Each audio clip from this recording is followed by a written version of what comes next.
Oi, this is the Profanity Gnome, and I'm here to tell you that if you're under 13 years old, fuck off this video! Get the fuck off YouTube! Get your mama to get your dad's cock out of her ears and actually be a parent! This is for adults only! And for everybody else, enjoy the video.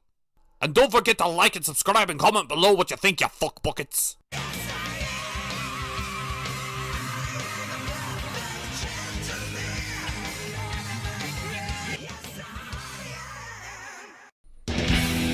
Next round, Rhino Butler versus Tai Lung. Fight! Ho-ho! Did you see that? Things are really hitting up in this match, aren't they, Boomstick? Quick, why don't you rip out the other spine? Boomstick, this isn't Death Battle. No. Hey, Squirrel, you got a sec? I just felt strange with that fight with Tough. I don't know what, but for some reason, I just felt this weird surge of energy, and this weird song kept playing in my head. What, were the words, I feel invincible, kept playing over and over? What, you heard it too? I just thought it was my own adrenaline. You know, they say hearing voices in your head is an early sign of madness. Aw, come on, Vegeta! You told me you heard it too! Shut up, Nappa! Wait, so you're telling me that we all heard the same song, nobody knows where it came from, and it just magically gave us power boosts? I didn't recognize the voice.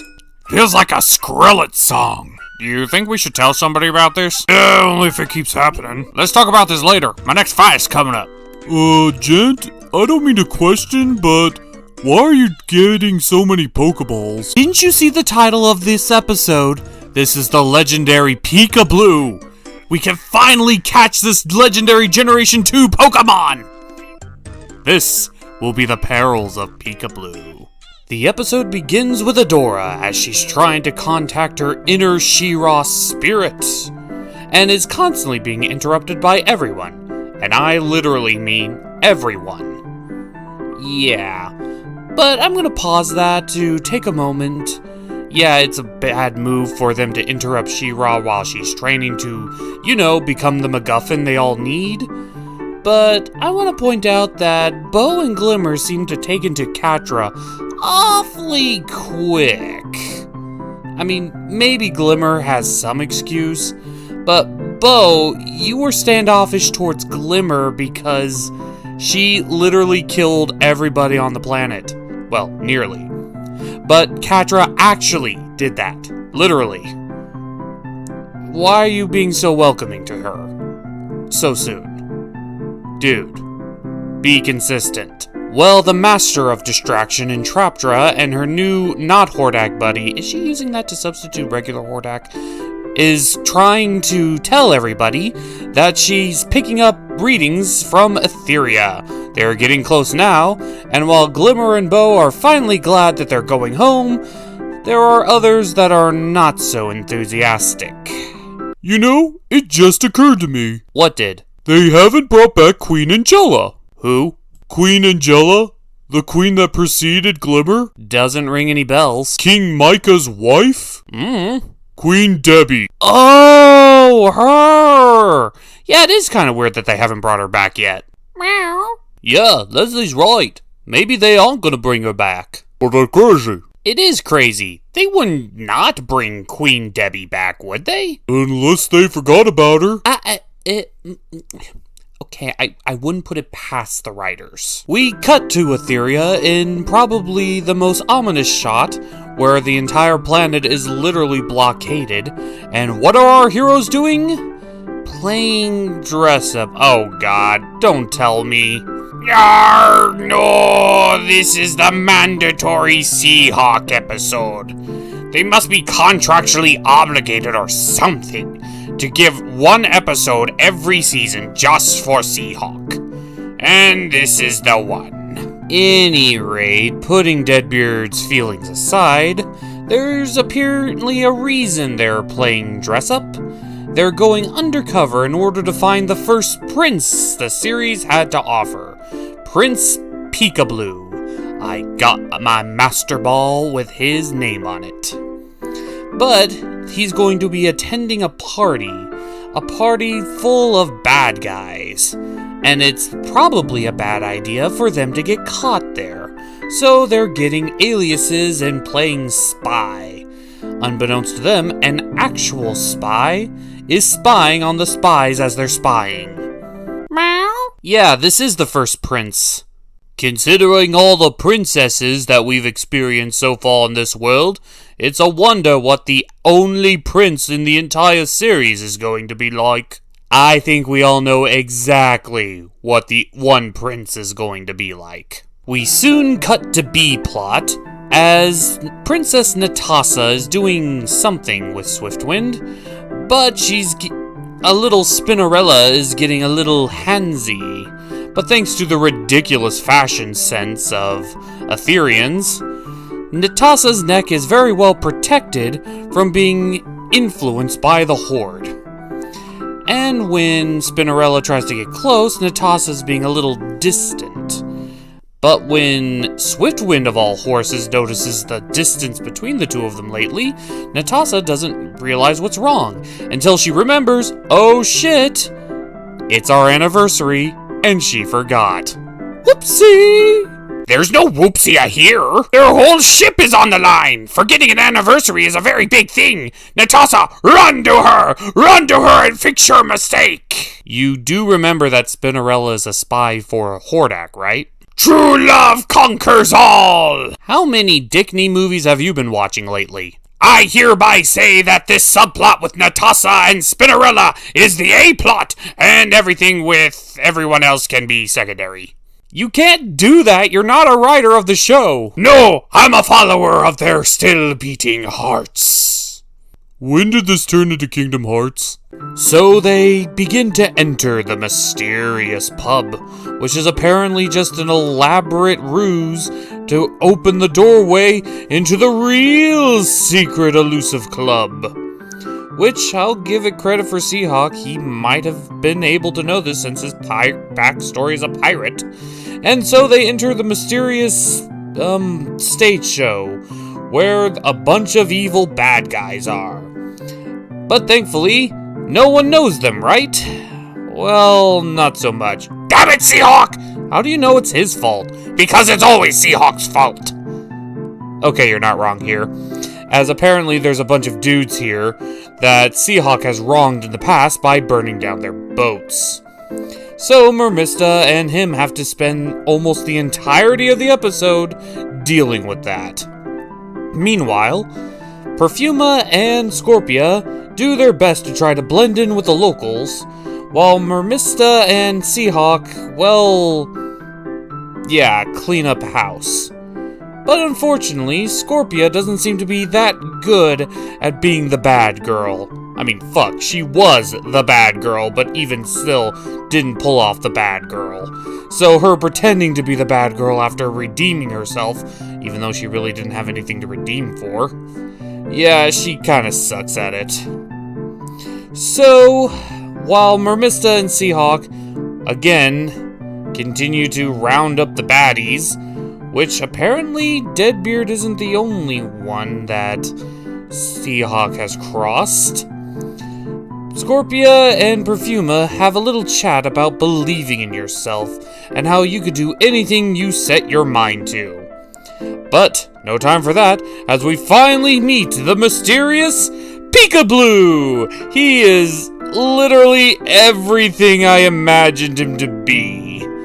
I mean, this is She-Ra, the Princesses of Power, where literally every character is almost a stereotype. There is no way the prince was going to come out looking anything different.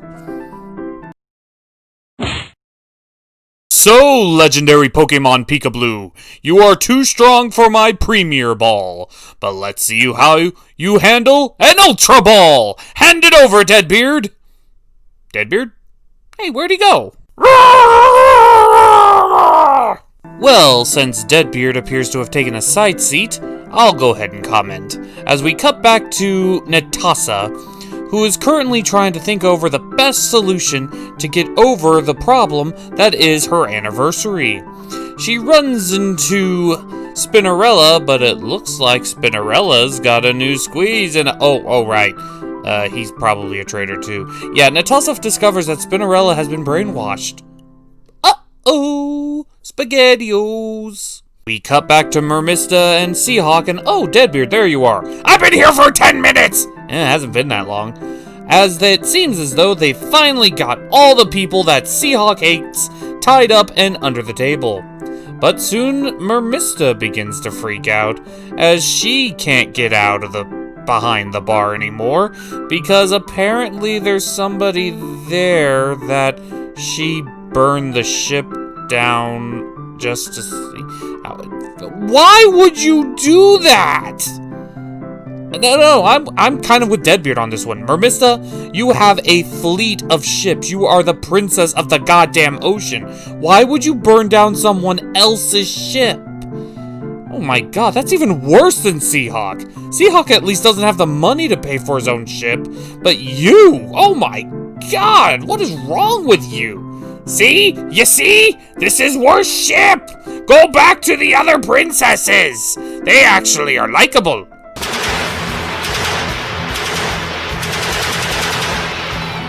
Winner! Commando Squirrel! Winner! Satan! Winner! Vegeta! Winner! Tai Lung! Wait, Tai Lung? That's Rhino's fight! Rhino! Settle down, settle down. It's nothing major. Wait, how Tai Lung managed to beat you? Have you not seen the movie Kung Fu Panda? He pretty much ate rhinos for breakfast. Aw, man, I wanted you to be my rival. That sucks. No harm, no foul, young Nappa. I will still be cheering for all of you in the stands. So we cut back to the party, where through, of course, cartoonish spy goof-up circumstances, Scorpia manages to find herself on stage. With piano playing and expecting crowds, she decides to look deep within herself and begin singing something that clearly felt like it was an unfinished song. I mean, don't get me wrong, you could tell she's trying her hardest, but all the same, it's kind of a cringy song about being spies and all. And even though it's supposed to be the proud moment for her, where she truly breaks out of her shell, it's still pretty bad. So after that, she notices that a crew member has slipped backstage. So she goes in and sees Peekablue getting his makeup done, because of course he's getting his makeup done. Scorpia then tries to convince him to join the rebellion, because they're the good guys and they could use his future vision powers. But Peekablue begins showing off odd, strange tendencies, sort of familiar tendencies, and Scorpia begins to pick up on that, even being able to trick him into revealing that he's not all who he appears to be. And one scorpion sting later, we soon find out that Peekablue was actually, dramatic effect, Double Trouble in disguise. Because of course it is in disguise. His whole character is in disguise. So what up? Why was he doing this? Why was he putting on this whole charade? Where's the real Peekablue? Well, we find out most of those answers, I'll give it credit that, after they capture him. Apparently, after he lost his sugar mama, he had to make his own way in the world. He tried joining the Horde, but he couldn't really stand out in the clones, so he decided to hide out and pretend to be Prince Peekablue. And saying that pretty much almost everyone at this party has been chipped. Wait, so there was plenty of opportunities for any of them to get chipped. And why is Mermista standing in the background ominously? So, there's a good possibility Mermista's evil now? Yup. And I just so happen to notice that we're over our heads in a glass bubble under the ocean. Against a water-bending princess. That is indeed correct. Yeah, we're gonna die. We soon cut back to B-plot, unofficial A-plot. As Natasha is trying to be all comforting and smiles to Spinnerella while trying to get the device on the back of her neck. But unfortunately, Spinnerella is more than what she appears to be now. And unfortunately for her, things aren't looking good for Natasha. For it looks like the Horde has already defeated the rebellion. And when it rains, it pours, or in this case, floods, as the giant air bubble is starting to slowly fill up with water, as Waterbending Princess has been mind-controlled by the Horde. They do their best to fight things off, but unfortunately, they're in a lose-lose situation, as Double Trouble has pointed out, they're at the bottom of the sea. They try to run, but literally, and I mean literally, everyone has been chipped and mind-controlled. So it looks like there's no way out.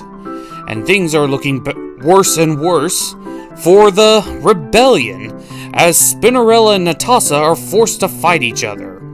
With Spinnerella's non-stop assault and Natasha's shielding abilities, that's not how nets work, by the way, but whatever, doesn't seem to be able to hold against the power of the wind. And nothing, and I mean nothing, is stopping this windy princess. And I don't imagine how things could get much worse than, oh god, King Micah's joined the dark side. Yeah, now they're afraid. Now things are very, very bad. Yeah, shit is seriously fucked up now.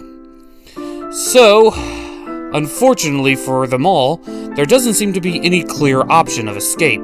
But thankfully, Double Trouble always has an exit stage left strategy. And he summons an underwater elevator to take them all to the surface. I think it's mostly to take him to the surface, but he's kind of paralyzed at the moment. So, Scorpia fights off the Horde soldiers now, as the place begins to slowly fill up with water, and things aren't looking good. Things are not looking good for our little arachnid princess. And in a desperate attempt to save everybody, Scorpia meaningfully sacrifices herself and sends everybody else out of there as she releases a giant shockwave, possibly killing everyone because lightning and water don't necessarily mix. And that's the last we see of her. And things are looking even worse for the rebellion, as Natasha's nets, well, she can only hold out for so long. She's able to use her magic just long enough to shield all of the Horde soldiers now in a cage of magic design, allowing them to retreat. All that's remaining of the rebellion: a horse, a little girl, and a princess with a broken heart. So, they lost? They lost. Wait a minute, they're not supposed to lose. Let me see the script. Face it, gent. This isn't a war anymore. This is going to have to be a mutiny. And with the entire planet against them, the chances are very, very low. But you forget one thing. This show, it's called Squirrel. Oh yeah, speaking of the space cadets, we cut back to the spaceship as Entraptra is working on their communications device and got it working to get a signal back to Etheria, which is Perfuma. Only probably a few hours after the events, informing Adora and the rest of them that they lost. They lost the war before it was even fought, telling them to stay away. The planet has been conquered. Hordak had won. There's nothing left. Nothing left to fight for. And that was the Perils of Peekablue. God, that was dreary! Never, and I mean never, would I have ever believed that they would have a heavy plot-driven episode hidden in the writings of a Seahawk episode. I thought it couldn't be done. Well, it wasn't just a Seahawk episode, it was a side character episode. And what a side character episode it was! It's nice to see that the others are actually doing something instead of just waiting for Adora to show back up. Yeah, not that it really matters. The entire planet has been taken over by Hordak. Meow, meow. Always the optimist, aren't you, Leslie?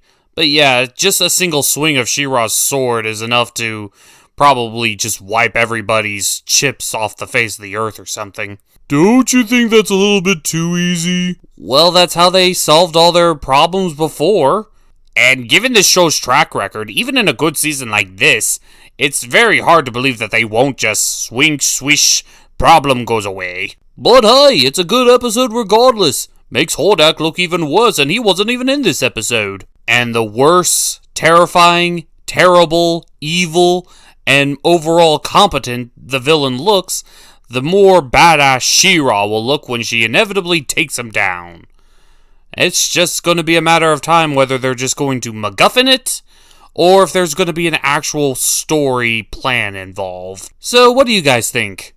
Let me know in the comments below. Until next time, we're the Cartoon Gentlemen, the organizers of Chaos and Vintage Kings. See you next time.